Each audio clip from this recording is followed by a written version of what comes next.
예수님은 죽음에서 승리하셔서 부활로 우리 안에 와 계십니다. 오늘 이것으로 같이 부활절을 기념하는 예배를 같이 은혜를 나누기를 원합니다. 오늘 본문은 마가복음 16장 1절에서 7절 말씀입니다. 함께 봉독하시겠습니다. 시작. 안식일이 지남에 막달라 마리아와 야고보의 어머니 마리아와 또 살로메가 가서 예수께 바르기 위하여 향품을 사다 두었다가 안식 후 첫날 매우 일찍이 해 돋을 때에 그 무덤으로 가며 서로 말하되 누가 우리를 위하여 무덤문에서 돌을 굴러 주리오 하더니 눈을 들어 본즉 벌써 돌이 굴러져 있는데 그 돌이 심히 크더라. 무덤에 들어가서 흰옷을 입은 한 청년이 우편에 앉은 것을 보고 놀라매 청년이 이르되 놀라지 말라. 너희가 십자가에 못 박히신 나사렛 예수를 찾는구나. 그가 살아나셨고 여기 계시지 아니하니라. 보라, 그를 두었던 곳이니라. 가서 그의 제자들과 베드로에게 이르기를 예수께서 너희보다 먼저 갈릴리로 가시나니 전에 너희에게 말씀하신 대로 너희가 거기서 벼으리라 하라 하는지라. 네. 안식일이 지난 다음 날, 안식 후 첫날 이제 예수님께서 부활을 하셨죠. 그래서 막달라 마리아, 야고보 어머니 마리아, 두 마리아와가 살로메라는 그 여인들이 예수님이 너무 이제 향품도 바르고 해야 되기 때문에 그 안식일이 지나기를 기다렸다가 일찍 가서 보는 거예요. 그런데 예수님이 안 계시죠. 그 돌무덤 아까 보셨죠? 영상에서 돌무덤이 굉장히 커요. 우리나라 무덤은 땅을 파고 묻지만 이스라엘은 그렇지 않아요. 그냥 돌 같은데 이게 굴 같은데 파서 그곳에 그대로 시신을 눕고 앞에 무덤을 돌로 이렇게 문을 막아놓는 그런 게 무덤이에요. 그래서 이 돌을 움직여야만이 볼 수가 있는 거죠. 근데 천사가 이미 옮기시고 예수님은 부활을 하신 상태였어요. 사랑하는 우리 하늘의 가족 여러분과 함께 이 감격의 부활의 아침을 예배해 드릴 수 있어서 정말 감사합니다. 예수님의 부활은 인류 역사상 가장 복된 소식이고 놀라운 감격의 날이죠. 자, 예수님의 부활은 단지 죽음을 이기셨다는 그런 사건 이상입니다. 예수님께서는 부활하시고 승천하셔서 보혜사 성령님을 우리에게 보내주셨잖아요. 그죠? 그러므로 인하여서 그 보혜사 성령님이 오심으로 인하여서 하나님 나라가 실제로 이 땅에 이루어졌습니다. 그리고 확장되어 가고 있고 영원한 하나님 나라를 향해서 지금 가고 있고 반드시 영원한 하나님 나라가 완성될 것입니다. 예수님의 공생의 사역은 하나님 나라의 선포였습니다. 마가복음 1장 15절 때가 찼고 하나님 나라가 가까이 왔으니 회개하고 복음을 믿으라. 이렇게 예수님께서 말씀하셨습니다. 예수님께서는 이 땅에 오셔서 하나님 나라를 선포하셨습니다. 그리고 그 나라는 어떠한지 몸소 보여주셨죠. 하나님 나라가 어떤 곳이지? 완성된 하나님 나라에서는 눈물도 없고 애통함도 없고 아픔도 없잖아요. 에덴 동산에서 그랬던 것처럼 그것을 몸소 보여주신 거예요. 어떻게? 말씀을 가르치시고 그리고 복음을 전하시고 사람들의 질병을 고쳐주셨어요. 깨끗한 질병이 없는 세상이 하나님 세상이야 하고 보여주신 것이죠. 그리고 귀신을 쫓아내셨어요. 완성된 하나님 나라에서는 당연히 귀신은 없는 거죠. 죄인을 용서하시고 억눌린 자를 자유케 하시고 그리고 소유된 자가 환영받는 곳이라는 것을 그 사역을 통해서 직접 보여주신 거예요. 예수님은 하나님 나라의 왕으로 오셨습니다. 그래서 예수님이 공생의 생활 동안 사복음서에서 하신 말씀, 가르치신 것은 그때 당시에 있는 모든 백성들은 하나님의 생명이 없는 자들이었어요. 예수님만 생명이 있었어요. 그것을 보고 그 사복음서를 읽으셔야 돼요. 그것을 알고. 그런데 예수님께서는 생명이 없는 자들에게 말한 것이 아니고 너희들이 보혜사 성령이 모셨을 때 생명으로 거듭났을 때 어떻게 해야 되는 것을 보여주시고 가르쳐 주신 거예요. 그때 너희들은 왕같은 제사장이고 나처럼 할 수 있어 라고 보여주신 거예요. 자, 왕으로 오신 예수님께서 우리 안에서 우리와 함께 이 땅에 하나님 나라를 확장해 가시려고 예수님께서 부활하셔서 오순절 다락방에 120명의 성도들에게 직접 찾아오셨죠. 그러므로 이 땅에 하나님 나라가 선포가 된 거예요. 흑암의 권세에 있던 자들에게 하나님의 생명이 임함으로 하나님 나라가 드디어 하나님의 통치가 이루어졌다라고 말씀하시는 사건입니다. 십자가로 모든 것이 무너진 것처럼 보여졌어요. 누구에게? 마귀에게, 그리고 예수님을 믿지 않는 자들에게는. 그래서 마귀는 예수님이 십자가에서 죽음으로 너무나 좋아했겠죠. 예수님이 다시 사실 것은 마귀들도 몰랐고 그리고 어느 누구도 몰랐어요. 그죠? 그래서 영원히 예수님은 죽음으로 끝난 것처럼 보였습니다. 그 누구도 예수님께서 다시 부활하실 것이라는 생각을 하지 못했습니다. 심지어 3년 반 동안이나 함께 예수님의 가르침을 받았던 제자들조차도 믿지 않았습니다. 하지만 예수님은 사망을 이기시고 부활하셨습니다. 하나님 나라는 결코 십자가로 무너지는 것이 아니죠. 죽음과 저주를 상징하는 그 십자가는 하나님 나라의 문을 활짝 열게 된 사건이 되었습니다. 예수님의 순종과 희생을 통해서 우리를 위한 구원의 길이 열린 것이죠. 이 세상 방법과는 정말 다릅니다. 예수님의 죽음을 보고 예수님을 믿지 않는 많은 사람들은 조롱을 했습니다. 자기들이 승리한 것처럼 보였지만 그 십자가 사건이 하나님 나라의 비밀이라는 것을 알지 못했던 것입니다. 하나님 나라는 세상 나라와는 아주 다릅니다. 힘으로 정복하는 것이 절대 아닙니다. 사랑과 희생으로 승리하는 나라입니다. 사랑과 희생입니다. 왜? 하나님 자체가 사랑이시기 때문에, 하나님이 사랑이시기 때문에, 그리고 공의로우신 분이시기 때문에 그렇습니다. 그리고 선하신 분이시기 때문에 그렇습니다. 예수님께서 십자가에서 어떻게 하셨나요? 아까 영상에서 보셨던 것처럼 예수님이 십자가에서 그 채찍을 맞을 때 이 채찍이요, 갈고리가 있는 채찍이에요. 쇠로. 그래서 탁 때려서 살이 잡아당기는 살이 뜯어지는 거예요. 얼마나 아프겠어요. 이때 당시에는 예수님께서는 성령님이 안 계셨어요. 하나님이 이미 떠났어요.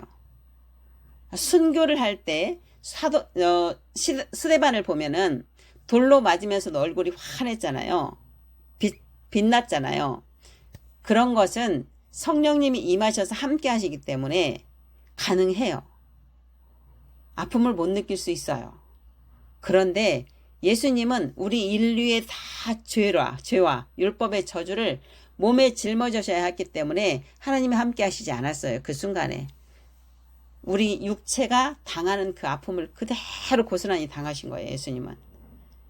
얼마나 많은 그 채찍과 가시 면류관에서 여기서는 계속 꾹꾹 찌를 것이고, 그리고 십자가에서 손발에 못이 박힐 때 얼마나 큰 고통으로도, 그렇게 죽음을 앞에서도 예수님은 뭐라고 그랬냐면 아버지여 저들을 용서하옵소서 라고 말씀하고 계세요.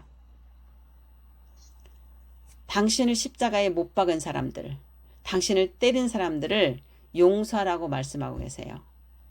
그분이 우리 안에 계시는 거예요. 그분이 우리 안에 오신 거예요. 이게 하나님의 사랑이고 공이고 긍휼함이에요. 그렇다면 우리가 삶에서 참 힘든 일이 많이 있죠. 항상 평탄할 수는 없어요. 나를 공격하는 사람도 있을 것이고 내가 억울한 일도 있을 것입니다. 그렇다면 나는 저 사람 절대 용서 못해. 이럴 수 있겠습니까? 예수님의 그 사랑과 그 공의를 생각한다면 용서 못할 일이 하나도 없습니다.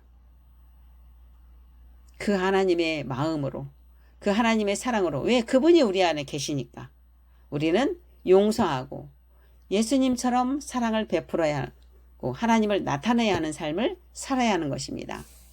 부활은 하나님 나라의 개막 선언이었습니다.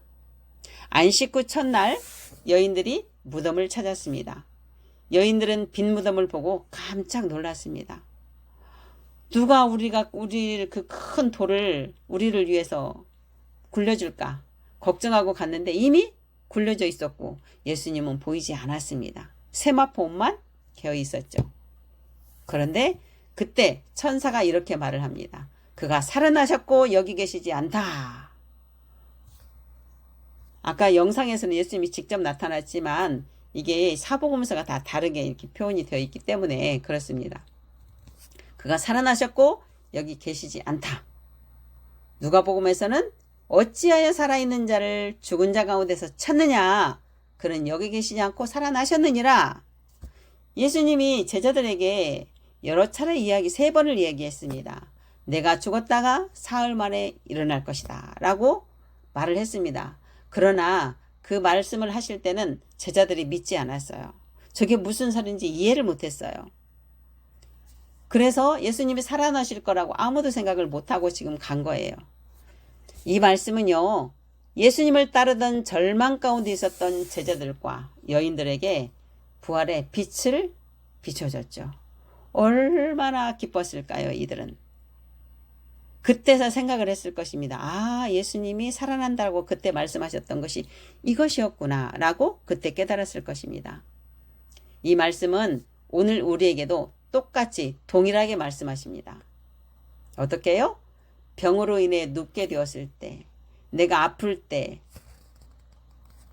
어디 있느냐? 네가 나를 어디서 찾느냐? 그곳에 집중하지 말고 내가 너와 함께하고 있어 라고 계속 말씀하고 계십니다. 어려움이 닥쳐왔을 때, 힘겨워할 때, 인생의 슬픔과 외로움이 이어질 때, 깊어질 때, 나를 불러, 나에게 맡겨, 내가 너와 함께하고 있어. 이렇게 말씀하고 계십니다. 세상에 홀로 있는 것처럼 막막할 때, 삶이 무의미할 때, 그렇게 느껴질 때, 그때마다 주님은 말씀하십니다. 너는 나를 어디에서 찾고 있느냐? 나는 네 안에 너와 함께 있다. 너와 함께 말하고, 너와 함께 일하고, 너와 함께 먹고, 너와 함께 잠을 자고, 너의 필요를 내가 다 공급해주고 있어. 내가 나와 같이 같아지도록, 나와 같이 할 수 있도록 너를 거룩하게 인도하려고 지금도 살아서 역사하고 있어. 나를 좀 봐. 나에게 맡겨. 라고 말씀하고 있습니다. 그런 그 음성이 들리십니까? 예수님은 우리의 첫 열매가 되셨습니다. 그렇게 부활하셔서 첫 열매라는 말은 뒤이어서 더 많은 열매가 뒤따른다는 뜻이겠죠. 첫 열매가 있으면 그 다음 열매들이 줄지어서 나오겠죠.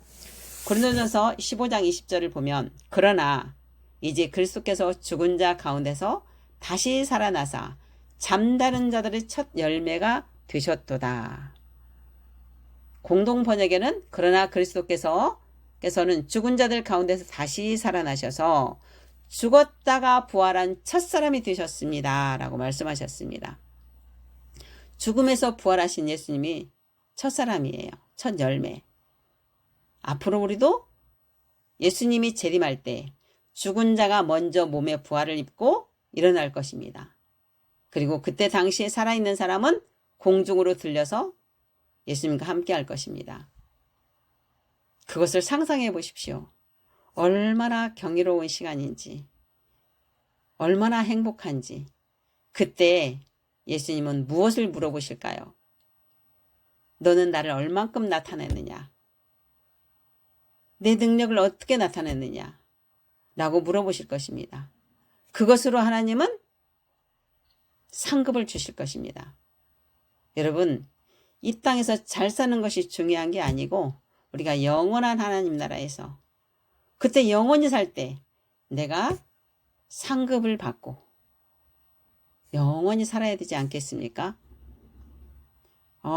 제 친구가 이런 말을 했어요. 김남희 목사는 나중에 천국 가서 큰 집에 살고 나는 조그마한 집에 살면 어떡해. 나도 영적 욕심을 좀 부리고 싶어. 그 얘기를 해서 한참 웃으면서 영적 욕심 부려. 내가 그런 말을 했던 적이 있습니다. 그런 것처럼 말씀을 안 들어서 몰랐으면 예수님이 질문도 않겠죠. 너 그때 설교 들었잖아. 말씀 들었잖아. 그런데 어떻게 살았어? 물어볼 때 우리는 뭐라고 대답할 겁니까? 늘 예수님께 초점을 맞추십시오. 갈라디아서 2장 20절 내가 그리스도와 함께 십자가에 못 박혔나니 그런즉 이제는 내가 사는 것이 아니요 오직 내 안에 그리스도께서 사시는 것이라. 이제 내가 육체 가운데 사는 것은 나를 사랑하사 나를 위하여 자기 자신을 버리신 하나님 아들 안에 있는 믿음 안에서 사는 것이라. 네, 우리는 이미 십자가에 못 박혀서 예수님과 함께 죽고 함께 부활했습니다. 동일시가 되어서 같이 가는 것입니다. 이제는 내 삶이 아니고 내 안에 예수님이 사시는 것입니다. 내가를 하지 말고 그리스도가를 해보십시오. 내 인생이 아니고 예수님의 인생입니다. 에베소 2장 5, 6절 말씀 허물로 죽은 우리를 그리스도와 함께 살리셨고 너희는 은혜로 구원을 받은 것이라. 또 함께 일으키사 그리스도 예수 안에서 함께 하늘에 앉히시니 우리의 위치가 바로 예수님의 위치입니다. 여러분들 의식하고 계십니까? 매일 살면서 예수님의 내가 위치에 있는 것이고 의의 옷을 입었기 때문에 의의 옷을 입었다라는 것은 우리가 예수님께 온전히 잠겼다는 뜻입니다. 우리 얼굴에 광채가 나는 것입니다. 여러분 얼굴에 광채가 납니다. 안 나는데요? 이러지 마시고 거울을 볼 때마다 내 얼굴에 광채가 납니다. 나는 의의 옷을 입어서 광채가 납니다. 라고 생각하고 말해야 됩니다. 그럴 때 여러분 얼굴에 정말 광채가 납니다. 왜? 의의 옷을 입었기 때문에. 온몸이 예수님께 완전히 잠겼기 때문에 당연히 그렇게 나는 것입니다. 우리는 예수님의 위치에 있습니다. 예수님의 부활은 지금 이 순간도 우리에게 생명의 부활로 소망의 빛으로 우리를 늘 살아서 역사하시며 인도하십니다. 예수님만 부활한 것이 아닙니다.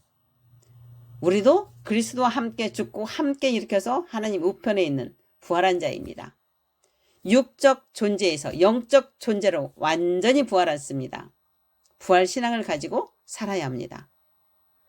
옛날 구습에 힘겨워서 그렇게 사는 것이 아니라 완전히 우리는 새롭게 된 부활한 새로운 존재, 영적 존재입니다. 더 이상 죄인이 아니라 의인입니다. 그것은 나의 어떠한 노력 때문이 아닙니다. 그리스도 안에서 예수님 때문에 의가 된 것입니다. 예수님이 그 사망을 깨뜨리고 부활하셔서 우리에게 오셨기 때문에 우리는 그 은혜의 선물로 하나님의 의가 된 것입니다. 세상에 이런 경우가 어디가 있습니까? 아무것도 한 것이 없는데 예수님만 영접했는데 의라고 불러주는 이런 경우가 어디가 있습니까? 여러분 이거 한 가지만으로도 우리는 날마다 하나님을 찬양하며 기뻐하고 감사해야 합니다. 우리 안에 하나님 나라가 이미 이루어졌습니다. 누가복음 17장 21절에 또 여기 있다 저기 있다고도 하지 못하리니 하나님의 나라는 너희 안에 있느니라 그랬습니다. 하나님의 나라는 하나님이 통치하시는 영역입니다. 어떤 장소의 개념이 아닙니다. 히브리어로 말쿠트, 헬라어로는 바실레이아, 영어로는 킹덤 오브 갓, 그리고 천국 복음은 킹덤 오브 헤븐 같은 의미입니다. 그래서 통치의 개념입니다. 우리 안에 하나님이 나를 통치하시면 내 안에 하나님 나라가 이루어졌습니다. 그 통치는 예수 그리스도를 통해서 우리 안에 시작되었고 우리 공동체 안에 퍼져나가고 있고 앞으로 완성될 하나님 나라입니다. 전체가 통치가 있겠죠. 하나님 나라는 죽어서 가는 것이 결코 아닙니다. 지금 여기에서 하나님과 생명적인 관계를 갖고 살아가야 합니다. 그리스도 안에 있는 믿음으로 성령님의 인도함을 받으며 살면 우리는 현재적 하나님 나라에서 주님이 주신 유업을 누리면서 살 수 있습니다. 그 유업은 무엇입니까? 하나님이 이루신 모든 것들을 내가 다 상속받은 것입니다. 상속자예요. 하나님이 그 많은 모든 것들을 다 네 거야 라고 말씀하시는데 그것을 찾아서 쓸 줄 모른다면 어리석은 거겠죠. 그죠? 제자들의 삶을 통해 하나님의 생명이 없을 때와 있을 때의 차이점을 한번 살펴볼까요? 부활 전에 제자들이 예수님의 부활을 전에 제자들의 모습을 한번 보겠습니다. 베드로는요. 예수님께서 나를 누구라 하느냐 물어봤을 때 그때 일시적으로 성령님이 임하셔서 주는 그리스도시요 살아계신 하나님입니다. 이렇게 말을 했어요. 너무 놀라운 말을 했어요. 예수님이 칭찬을 하시고 그것은 네가 한 것이 아니라 아버지께서 해주셨다라고 말씀을 하고 있어요. 그런데 그 성령님이 가시고 나니까 왜냐하면 베드로는 그때 거듭난 자가 아직 아니었기 때문에 그런 거예요. 구약하고 같았어요. 구약에서는 성령님이 임했다가도 하나님이 주권적으로 또 떠나기도 하셨잖아요. 근데 신약에 와서는 우리 안에 임하신 성령님은 떠나지 않으신다고 분명히 약속하고 있습니다. 근데 막상 예수님께서 십자가에 죽으시고 3일 만에 부활하실 것을 말을 할 때는 주님 그리 봐옵소서 막 이렇게 해요.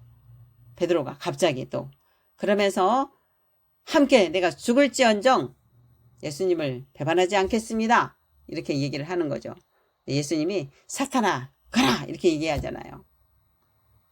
네가 하나님의 일을 하는 것이 아니라 사람의 일을 한다 라고 가라고 말하고 있죠. 그리고 예수님이 십자가에 가기 전에 채찍에 맞을 때는 결국은 베드로는 예수님을 부인합니다. 그리고 통곡하고 울죠. 알고 나서는 제자들은 어떻습니까? 누가 크냐 하고 이렇게 크게 경쟁을 합니다. 그리고 예수님의 십자가 앞에서 모두 떠나버렸습니다. 그런데 예수님 믿는 사람들을 잡으려는 그리고 나서 예수 믿는 사람들을 잡으려고 하는 사람들이 두려워서 숨어 지냅니다. 그런데 부활 후에 어떻게 됩니까? 이들은 복음을 위해 생명까지 내놓는 자가 됩니다. 생명을 아끼지 않아요. 다 순교했습니다. 제자들이. 하나님을 나타냈습니다. 담대히 복음을 전했습니다. 성령님이 임하셨을 때 베드로처럼 어부가 많이 배우지도 않은 그 어부가 바로 복음을 전하죠. 복음을 전하는데 3,000명이 한 번에 회개하고 돌아오는 역사가 일어납니다. 이게 하나님의 생명이 있고 성령님이 임하셨을 때 그때 일어나는 현상입니다. 여러분들도 똑같습니다. 여러분들에게 지금 그 성령님 그때 동일했던 성령님이 여러분 안에 다 계십니다. 여러분 안에 기름 부음이 가득합니다. 여러분들도 베드로처럼 할 수 있습니다. 사도 바울처럼 할 수 있습니다. 예수님처럼 할 수 있습니다. 하나님의 생명이 임하면서 제자들은 현재적 하나님 나라에서 하나님을 마음껏 나타내며 살았던 것입니다. 죽은 자를 살리고 병든 자를 치유하고 마귀를 쫓아내고 복음을 선포하고 말씀을 가르치는 그런 일을 했습니다. 예수님과 똑같은 일을 했습니다. 지금 우리도 예수님의 제자들처럼 예수님처럼 예수님이 부활로 생명으로 거듭났기 때문에 하나님을 나타내며 살아야 합니다. 할 수 있습니다. 내게 능력 주시면서 할 수 있는 것입니다. 내가 하는 것이 아니라 내 안에 예수님이 나를 통해서 하시기 때문입니다. 현재적 하나님 나라는 아직 완성되지 않았기 때문에 우리가 이 세상에 사는 동안은 고통과 어려움이 따를 수 있습니다. 그러나 예수님께서는 반드시 다시 오십니다. 그 부활하신 예수님이 승천하셨다가 다시 오십니다. 그날에는 완전한 하나님 나라에서 눈물도 없고 죽음도 없고 애통도 없는 새 하늘과 새 땅에서 하나님과 영원히 살게 될 것입니다. 너무 가슴 벅찬 일 아닙니까? 이거 상상해 보십시오. 묵상해 보십시오.